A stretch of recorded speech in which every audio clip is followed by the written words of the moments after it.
To hell with the jury, to hell with the judge, and to hell with the smug son of a bitch at the prosecutor's table who looked like he'd just won the lottery. 70 years old, and this is how it ends. Not in a warm bed surrounded by family, but in a courtroom that smelled of cheap polish and stale justice, about to be swallowed whole by the system. Guilty on all counts. The foreman's words didn't echo. They were a physical blow, a fist of sound that slammed the air from Ramona Hayes' lungs. Her knuckles, gnarled from a lifetime of hard work, turned bone white against the splintered wood of the defendant's table.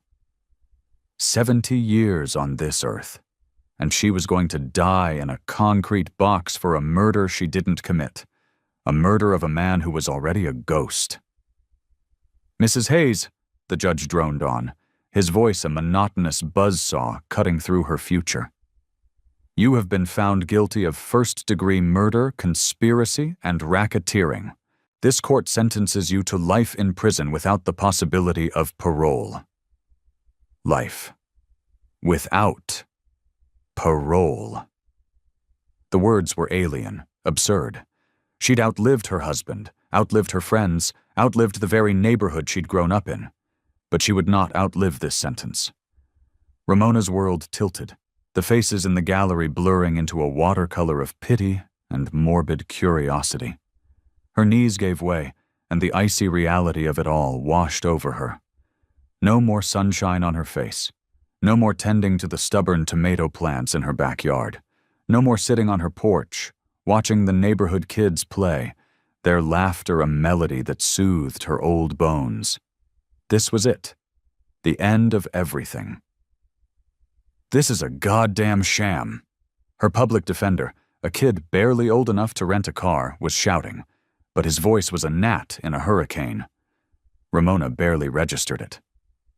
The prosecutor, a man with the hungry eyes of a wolf, was already packing his leather briefcase, the snap of the latches like the cocking of a gun. Efficient, satisfied, done. Somewhere behind her, she heard her neighbor, Mrs. Gable, weeping. "She didn't do it," the woman sobbed. "Mona wouldn't hurt a fly." But the jury hadn't seen the woman who baked cookies for the entire block every Christmas. They hadn't seen the woman who'd taken in stray cats and stray kids with the same fierce, unconditional love. They saw a poor, old black woman from the wrong side of Port Meridian and a mountain of evidence that screamed her guilt. Her fingerprints, they said, were on the murder weapon. Her bank account, they said, was suddenly flooded with dirty money. Security footage, they claimed, put her at the scene of the crime. Lies, all of it, a perfectly constructed cage of lies, and she'd walked right into it. As a bailiff, his face etched with a discomfort that offered no comfort at all, approached with a set of gleaming steel handcuffs, Ramona's mind slipped its leash.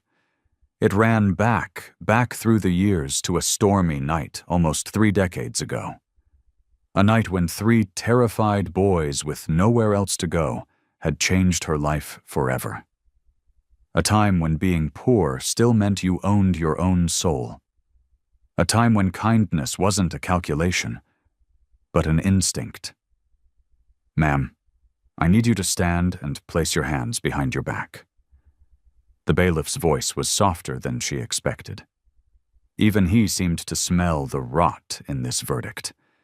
But the machine was in motion, and she was just another piece of grist for its gears. "Hold on a goddamn minute!" The voice boomed from the back of the courtroom, a deep, commanding sound that vibrated in the marble floors. It wasn't a request.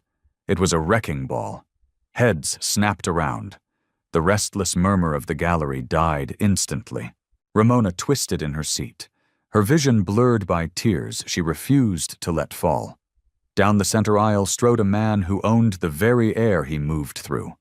He was tall, dressed in a charcoal suit that probably cost more than her house, and he carried himself with an intensity that sucked all the oxygen out of the room.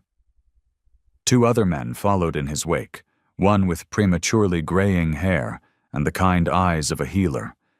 the other younger, radiating a quiet, coiled energy. The prosecutor's face soured. Your Honor, this proceeding is concluded. The judge leaned forward, his judicial mask slipping to reveal naked curiosity. And who, exactly, are you gentlemen? The man in the lead stopped directly behind Ramona's chair.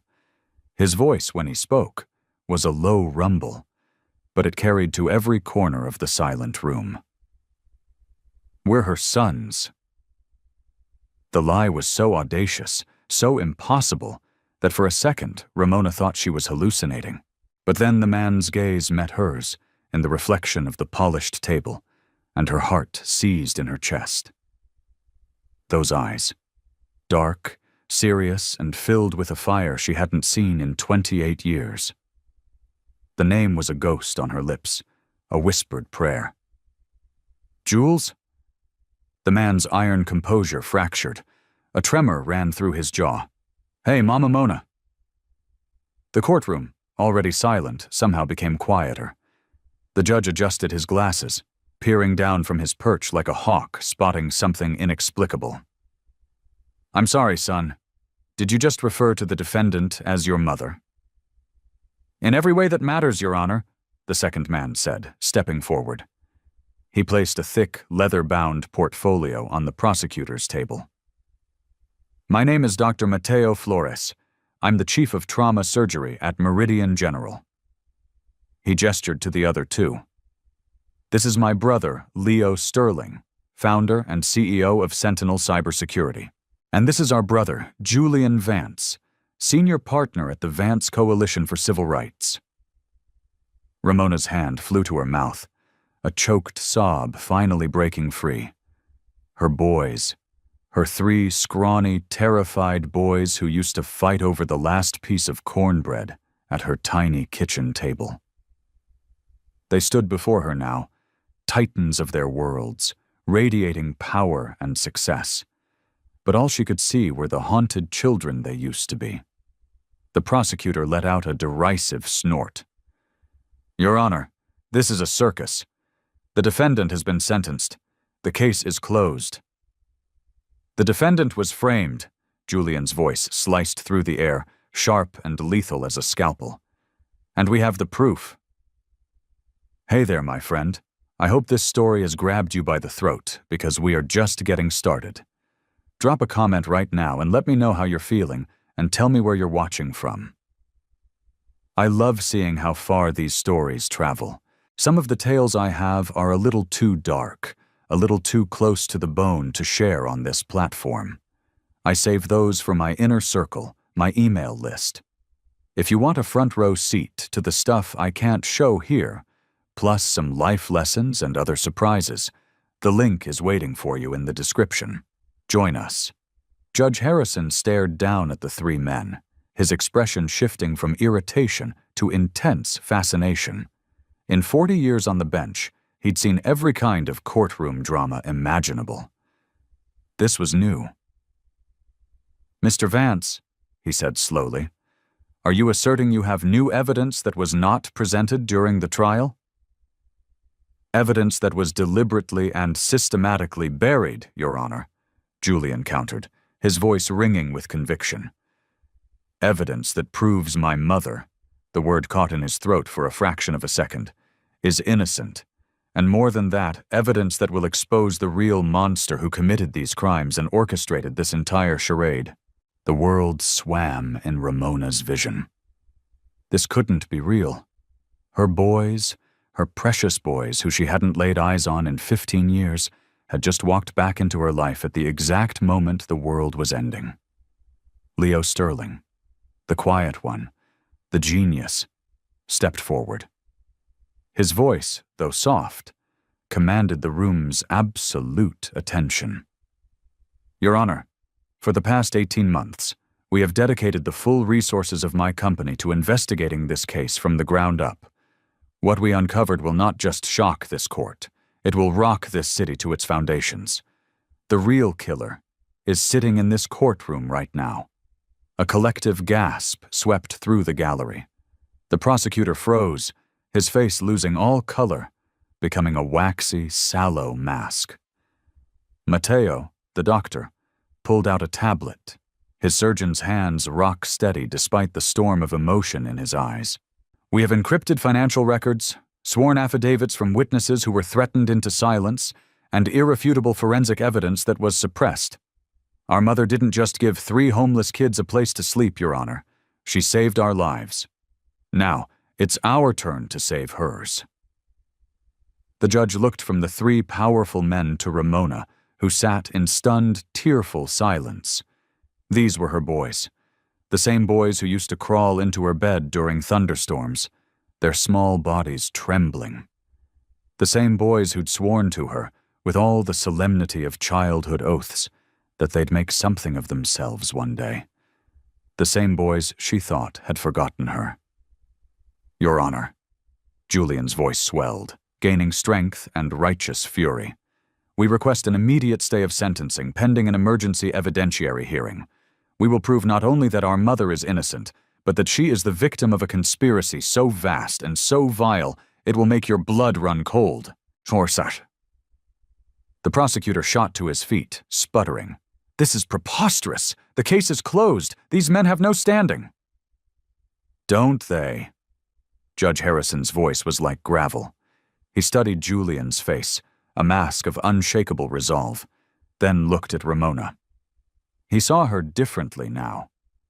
Not as a convicted murderer, but as the woman who had somehow forged these 3 extraordinary men. Mr. Vance, you have 5 minutes. 5 minutes to convince me that I should upend a lawful conviction and delay this sentence. Julian allowed himself a small, dangerous smile. It was the same crooked smile he'd had as a 12-year-old, promising he'd fix her leaky faucet. With all due respect, Your Honor, we only need 1. As he opened his briefcase, Ramona saw a photograph tucked inside the lid. It was old, faded, and creased. A picture of her and 3 young boys on her front porch, all of them grinning like they didn't have a damn thing to worry about in the world. Despite the frayed clothes and the peeling paint, she'd kept them safe. She'd been their shield. Now, impossibly, they were here to be hers. But as Julian prepared to speak, Ramona noticed something that sent a shard of ice through her veins. In the back of the courtroom, half hidden behind a marble pillar, stood a figure. A silhouette she recognized from the deepest, darkest corners of her nightmares. Someone who shouldn't be there. Someone who was supposed to be dead. The same someone who had started this entire nightmare 28 years ago, when 3 homeless boys first knocked on her door, running from a danger she had never fully understood. The past wasn't buried, after all. It had just been waiting. And now, it was coming for all of them.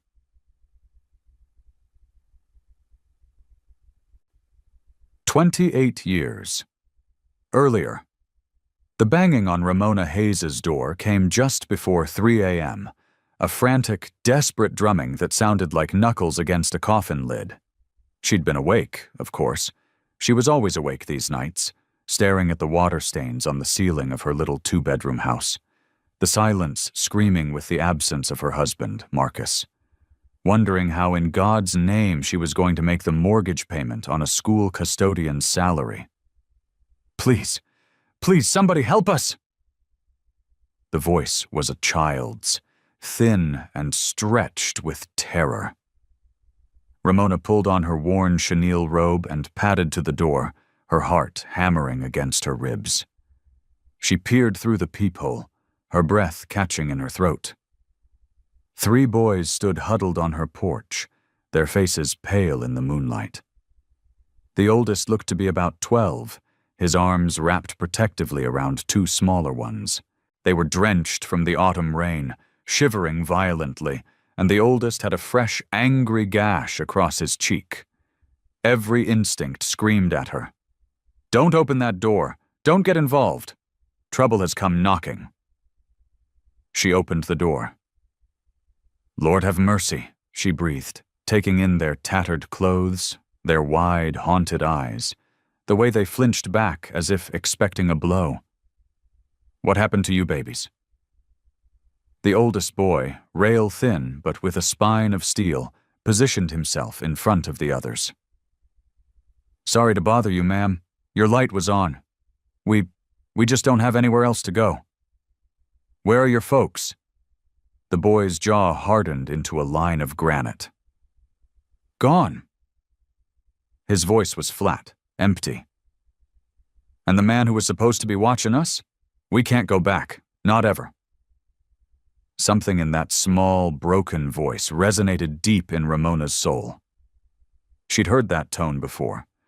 She'd heard it in her own voice at age 10, the day her father didn't come home from the mill. It was the sound of a childhood ending. Well, you can't stand out here all night, she said, her voice rougher than she intended. Get inside before you catch your death. She stepped back. I'll put on some hot chocolate. The youngest, a boy with eyes the color of a stormy sky, who couldn't have been more than 7, looked up at her. You gonna call the cops? Do you want me to? The middle boy, maybe 9 years old, with a gentle face and an old man's sorrow in his eyes, shook his head so violently his wet hair flung droplets across the floor. They won't believe us. They never believe kids like us. Kids like us. Ramona had been a kid like that too. Unseen, unheard, unbelievable. In her tiny kitchen, they huddled around the Formica table like shipwreck survivors, watching her every move as she heated milk on the stove. They were unnaturally still, their hands in their laps, their posture rigid with exhaustion and fear. They had manners, but they also had scars, both the kind you could see and the kind you couldn't. What are your names? She asked, her back to them as she stirred cocoa powder into the steaming mugs. I'm Julian, the oldest said. This is Mateo, and that's Leo. Julian, Mateo, and Leo, she repeated, setting the mugs before them. The smell of chocolate filled the small space. I'm Mrs. Hayes, but you can call me Mona. Julian wrapped his slender fingers around the warm mug, like it was a lifeline. Miss Mona, we won't be a bother. We just need to rest for a bit. Then we'll be on our way. On your way where exactly? The 3 boys exchanged a look, a silent conversation passing between them. It was Mateo, the quiet one, who finally spoke, his voice a near whisper. We were with our guardian, a man named Vince Rourke, after our folks died in a fire. He paused, swallowing hard. But Vince, he had friends, business associates. They said we could earn our keep, make some real money. Ramona's blood turned to ice water. She'd heard the whispers on the street, the stories that parents told their children to scare them into coming home before dark. What kind of work, baby? Leo, the youngest, pressed his face into Julian's side, his small body trembling. Julian's face, so young, became a mask of cold fury that no 12-year-old should ever have to wear. The kind of work that leaves bruises, the kind that makes you want to crawl out of your own skin. The spoon fell from Ramona's hand, clattering on the linoleum. These babies, these precious, innocent babies had been... We ran tonight, Julian continued, his voice steady despite the horror he was describing. Vince is going to be pissed. He told us if we ever tried to run, he'd hunt us down and drag us back. Said no one would ever believe a bunch of street kids over a respectable businessman like him. Foster kids. Orphans. Ramona knew the system. She knew how easily children could fall through the cracks, becoming invisible, expendable. Property. You're safe here, she heard herself say, the words a promise she had no idea how she would keep. Nobody is going to hurt you while you're under my roof. It was a vow that would detonate all their lives. Over the next few days, the story came out in jagged, painful pieces. A network of powerful men who treated children like currency. And Julian, her brave, fierce Julian, who had planned their escape for months, waiting for the one night Vince and his cronies were distracted by a deal gone bad. "We're gonna get older," Julian told her one night, his eyes blazing with a desperate fire as he helped her wash the dishes. "We're gonna get strong, and then we're gonna burn his whole world to the ground." Ramona had looked at this broken, beautiful boy, at his fierce loyalty to his brothers, and she made a decision that defied all logic and reason. "You don't have to wait until you're strong," she told him. "You already saved Mateo and Leo. Now let me save the three of you." But on the fourth morning, the devil came to collect.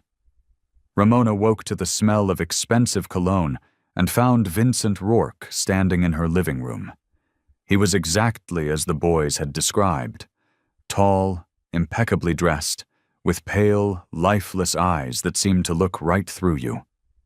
Two men, built like brick shithouses, flanked him. The boys were nowhere in sight. "Mrs. Hayes," Vince said, his voice as smooth and cold as polished marble, "I do believe you have something that belongs to me." "These boys don't belong to anyone," Ramona said, her voice shaking but defiant. Vince smiled, a thin reptilian stretching of his lips. "I'm afraid you're mistaken. You see, I am their legal guardian.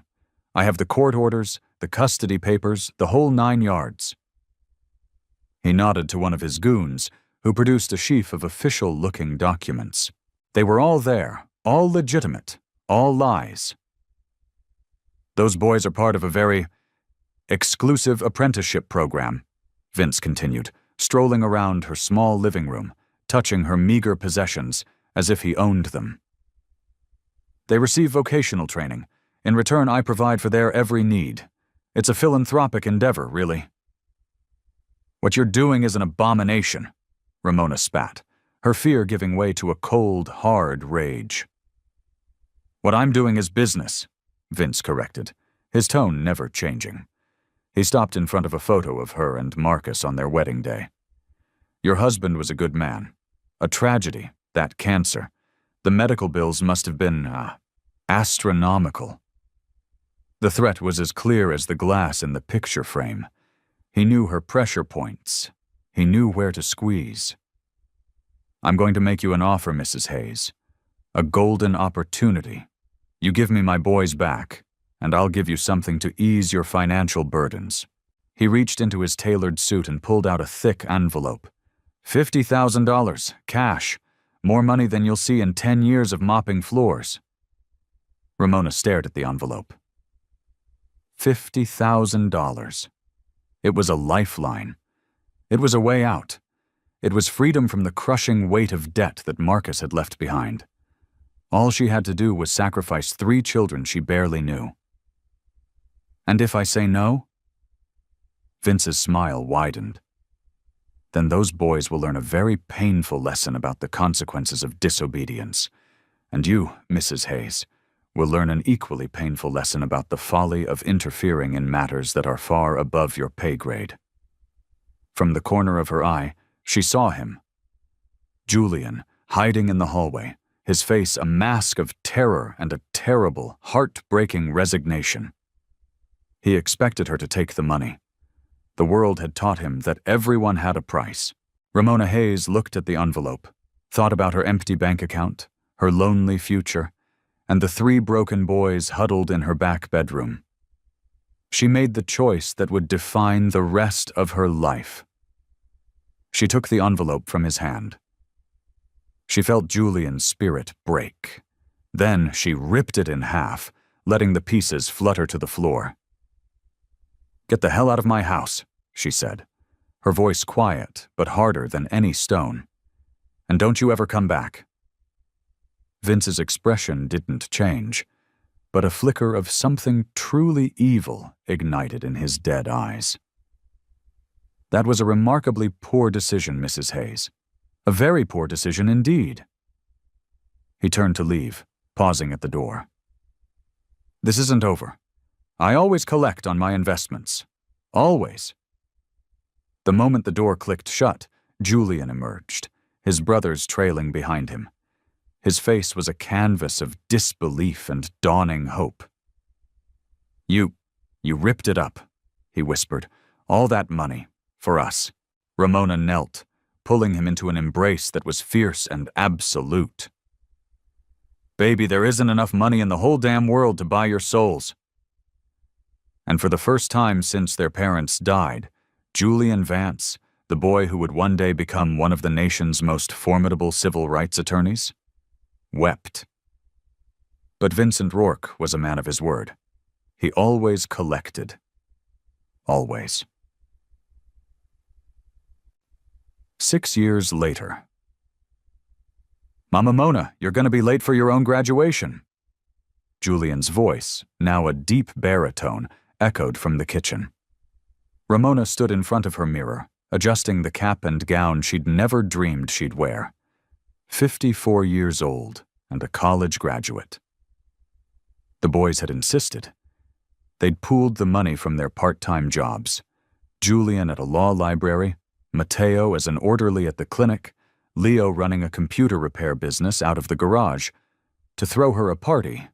Her boys, 18-year-old Julian with a full ride to Northwestern pre-law, 16-year-old Mateo, already acing college-level biology courses, and 14-year-old Leo, a quiet prodigy who'd built his own encrypted network from scrap parts. They were her miracles. The phone rang. In 2003, it was still a landline, mounted on the kitchen wall. Mateo answered, his mouth full of the burnt pancakes Julian had tried to make. "Hayes residence. Yes, this is he." His face changed. The smile vanished, replaced by a familiar, hunted look. I think you have the wrong number." He slammed the phone down. "Who was that, baby?" Mona asked, coming into the kitchen. "Nobody. Wrong number." But his hands were shaking. The phone rang again. This time Julian snatched it. "Hello? I told you not to call here again. We don't want anything to do with you." He slammed the receiver down so hard the plastic cracked. "Boys." Ramona's voice was calm, but it carried the unshakable authority of 6 years of motherhood. "Tell me what's happening. Now." It was Leo who spoke, his voice barely a whisper. "It's him, Mama. It's Vince. He found us." The spatula fell from Mona's hand. 6 years. 6 years of peace, of building a home, of believing the monster had forgotten them. The phone rang a third time. She answered it. "Mrs. Hayes." The voice was the same. Smooth, cold, terrifying. "It's been too long. The boys are growing into fine young men, I see. It's time for them to come home, to fulfill their obligations." "Stay away from my family." He chuckled, a dry, rattling sound. "Your family? Mrs. Hayes, that's where you're mistaken. According to the state, they are still my wards, and I've been a very patient guardian, but my patience is wearing thin." He then laid out his trap. The trust fund their parents had left, which he had systematically plundered. The allegations he was prepared to make against her, a poor custodian living far above her means, financing her education, and 3 boys on a meager salary. He had been watching them for years, building his case, waiting for the perfect moment to tighten the noose. "You have 48 hours to convince them to return to me," Vince said, his voice dropping to a silken threat. "After that, I stop being reasonable. And I want you to understand, Mona. This was never just about the boys. You made it personal when you tore up my money. One way or another, you are going to pay for that insult. The only question is whether you drag those boys down with you." The line went dead. Mona stood frozen, the receiver humming in her hand.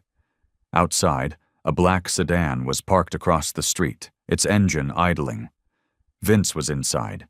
He raised a hand in a mocking wave, then pointed to his watch. 48 hours. The countdown had begun. That night, Mona made her choice. She would not let him destroy their futures. She would sacrifice herself. She met Vince at the old shipping pier, a place where deals were made and bodies disappeared. She offered herself in exchange for their freedom. Vince laughed. He didn't want her. He wanted his property. But it was a trap. The boys, disobeying her for the first time in their lives, followed her. The confrontation was a blur of shouting, rain, and violence. Vince's men were ruthless. In the chaos, Vince pulled a gun. He aimed it at Julian. Mona didn't think. She moved. The bullet ripped through her side, the force of it throwing her against a stack of rusty barrels. The last thing she saw before she blacked out was the terrified faces of her boys as Vince's men dragged them away. The last thing she heard was Vince's voice, whispering in her ear. "I told you I always collect." Except that's not what happened. That was the story the police were told, the story that sent her to prison for kidnapping and assault. The real story was worse. In the struggle, one of Vince's men went down, a knife in his ribs. Vince, seeing his opportunity, shot Ramona himself, planted the knife in her hand, and called the police, claiming she'd gone insane, and her boys, her brave, terrified boys. They ran, because she made them.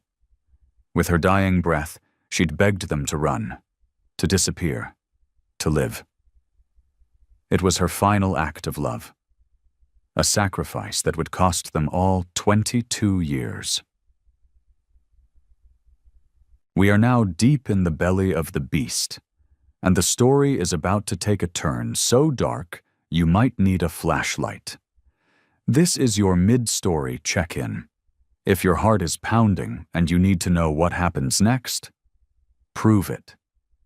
Hit that subscribe button and ring the bell so you're notified when the next chapter drops. Remember that private email list I mentioned? This is where stories like this go when they get too real for YouTube. The link is in the description. Trust me, you want to be on that list. 15 years after the pier. The letter, postmarked from Blackgate Penitentiary, arrived on a Tuesday. Julian Vance, now 40, and one of the most respected and feared civil rights attorneys in the country, opened it with hands that felt like clumsy blocks of ice. "My dearest Jules, I don't know if this will ever find you. I don't even know if you're still using that name. But I had to try. Tomorrow is the 15th anniversary of that night. 15 years since I saw your face. I'm in prison, baby. I have been since that night. Vince's story stuck. They said I tried to kill him. I took the plea deal to keep you boys off the witness stand, to keep you safe. But something has changed. Vince Rourke is getting out. Compassionate release. They say he's a changed man. Men like him don't change, Jules. They just get smarter. He will come for you, all three of you. He will never stop until he's collected what he believes is his. Be careful. Be smart. But most of all, be alive. I love you forever. Mama Mona." 2 days later, 3 men who were strangers to the world but brothers to each other met in a private room in a dusty Kansas steakhouse. Dr. Mateo Flores, his surgeon's hands still and steady, but his eyes filled with a storm of emotion. Leo Sterling, a tech billionaire who lived behind a firewall of paranoia and wealth, his face pale and drawn. And Julian. "He's not just getting out," Leo said, his voice flat. He pushed a tablet across the table. "He's dead." The screen showed a news article. Philanthropist Vincent Rourke found murdered. Evidence points to an organized hit. "And guess who their only suspect is?" Mateo said, his voice laced with acid. Julian already knew. "Her. They're claiming she orchestrated it from inside Blackgate," Leo confirmed, "to stop him from testifying at a parole hearing she supposedly requested." "It's the perfect trap," Julian breathed, the chilling logic of it all falling into place. "He fakes his own death and frames her for the murder. He gets to disappear with a new identity and a clean slate, and she dies in prison for a crime that never even happened." "It's his checkmate," Mateo agreed. "He's finally destroying her, and there's nothing we can do." "The hell there isn't," Julian snarled, his grief and guilt solidifying into a cold, hard diamond of rage. He may have spent the last 15 years planning her destruction, but we've spent the last 15 years getting ready for him. It's time to go to war. But the war had already begun, and they were walking into an ambush. A new player had entered the game, someone far more dangerous than Vince Rourke, someone who had been waiting in the shadows for a very long time. That night, an encrypted message appeared on Leo's laptop. "Your mother's trial is a formality. She will be convicted. If you want to see her alive again, be at the pier. Midnight. 28 years to the day. Come alone, or she dies screaming. An old friend who never forgot." "The pier," Matteo whispered, the words tasting like ash. "It's a trap," Leo stated, his fingers already flying across the keyboard, trying to trace the untraceable signal. "Of course it's a trap," Julian said, his eyes blazing. "But it's the only move we have left. We're going back to where it all began, and this time we're not running." Midnight at the Port Meridian Pier was a symphony of decay. The air was thick with the smell of salt, rust, and old ghosts. The man who stepped out of the shadows was not Vince Rourke. He was taller, leaner, with the calm, steady hands of a surgeon and the dead, empty eyes of a shark. "You're wondering who I am," the man said, his voice a cultured, academic monotone. "My name is Silas Croft, and for the last 2 decades I have been Vincent Rourke. I killed the original Vince years ago. He was a clumsy, sentimental fool.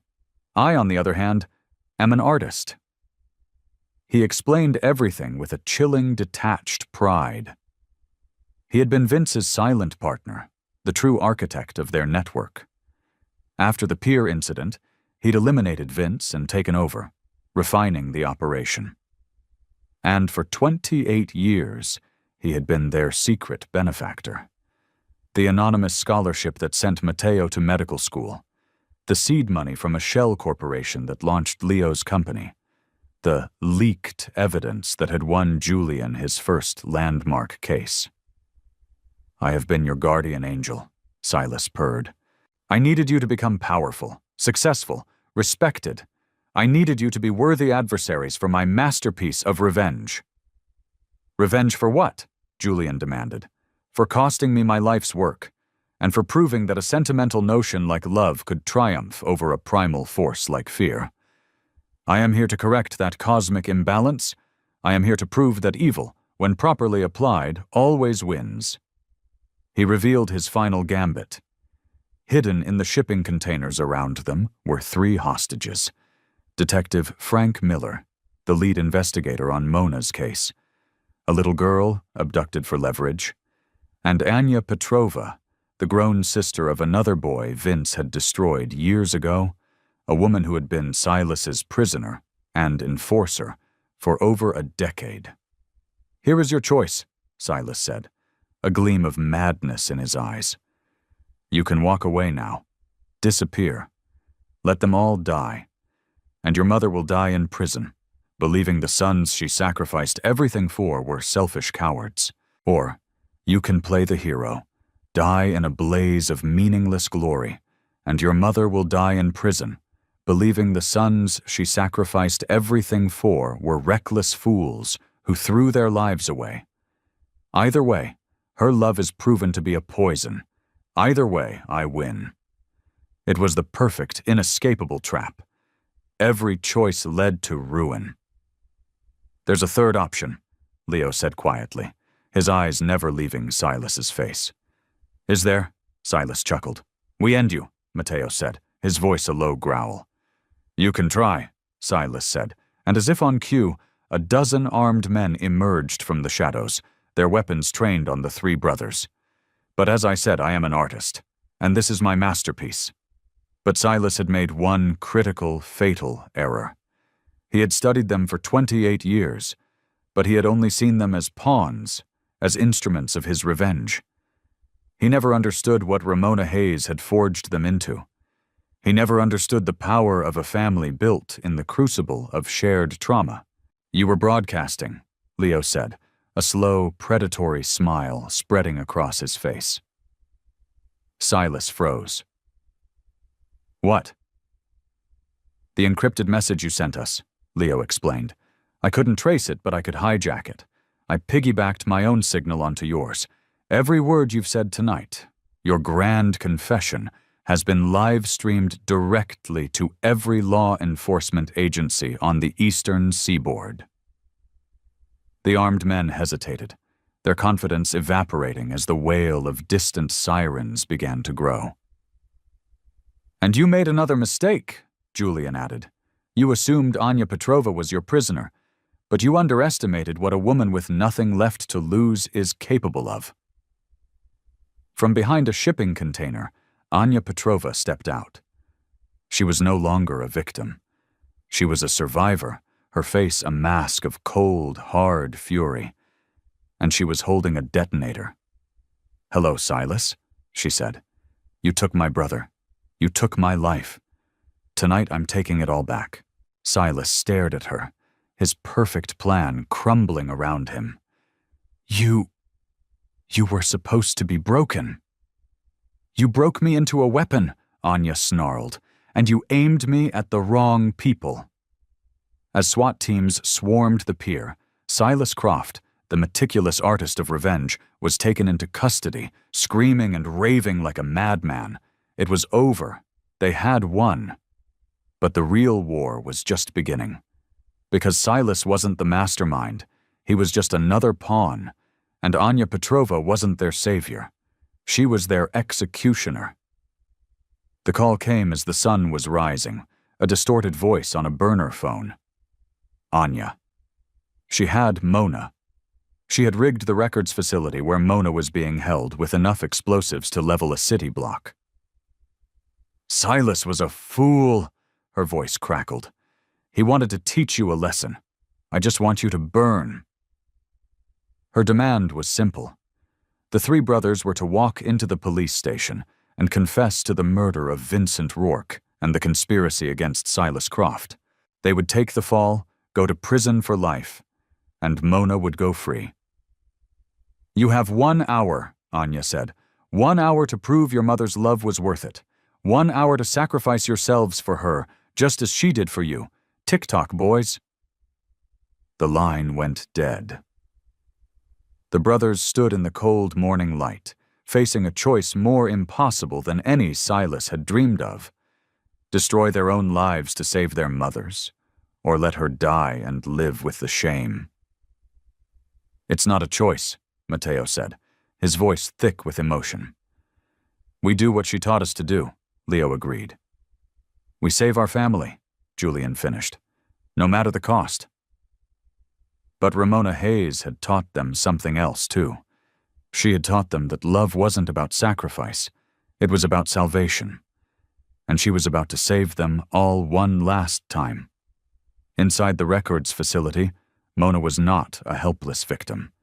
She had been talking to her guard, a young man named Caleb, who was clearly in over his head. She spoke to him not as a prisoner, but as a mother.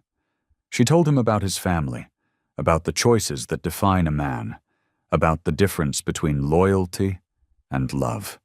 When Anya's countdown reached its final minutes, and the brothers were preparing to walk into the police station, Caleb made his choice. He deactivated the primary detonator. It wasn't enough to stop the bombs, but it was enough to buy them time. The brothers, alerted by Leo's frantic hacking, stormed the facility. It wasn't a battle of bullets and brawn. It was a battle of wills. Julian, using his knowledge of the law and his gift for persuasion, turned Anya's own men against her, offering them deals and a path to redemption. Matteo, using his medical knowledge, created a chemical diversion that incapacitated half of her team without firing a shot. And Leo, the digital ghost, locked down the building, turning Anya's fortress into her prison.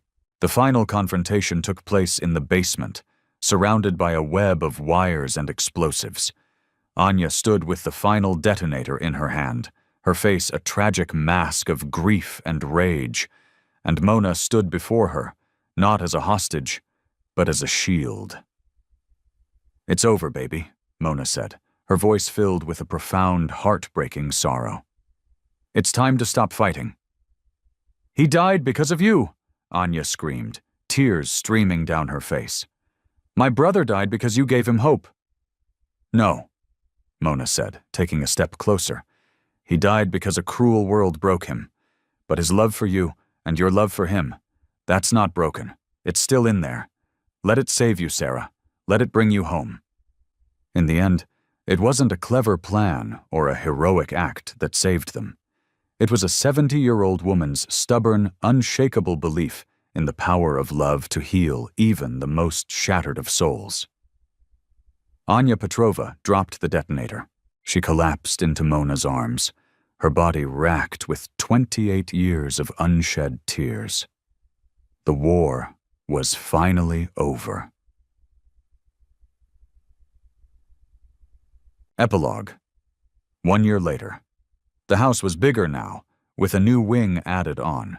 The dinner table, once small and cramped, was now a long, welcoming slab of oak that could seat a dozen people.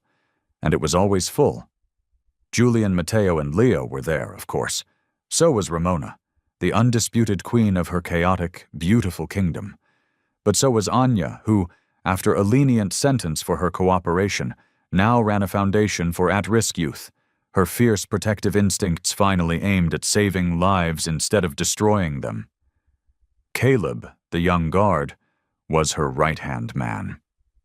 Even some of the other guards, the ones who had chosen redemption over revenge, were frequent visitors.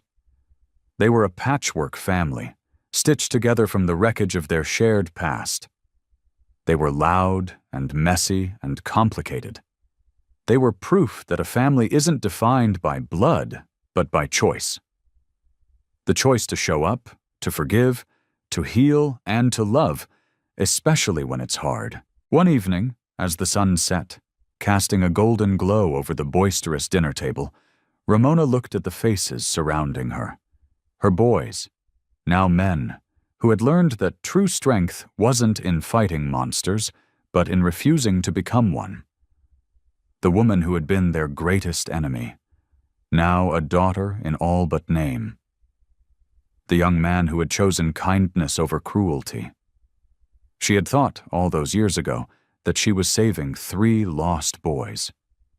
She never realized they were all saving each other. That, she reflected, was the true nature of love. It wasn't a single act of sacrifice. It was 1,000 small acts of salvation, repeated every day, that slowly, miraculously, made a broken world whole again. What did you learn from this story about the kind of strength it takes to break a cycle of vengeance? About the courage to choose family when the world tells you to choose fear? Drop your truth in the comments below. And if this story moved you, make sure you subscribe, because there are so many more stories to tell. This story is dedicated to every person who has ever looked at someone the world has written off and chosen to see family. And to everyone still fighting their way back home. Remember, the question isn't whether you're strong enough to save someone else. The question is whether you're brave enough to let the people who love you save you.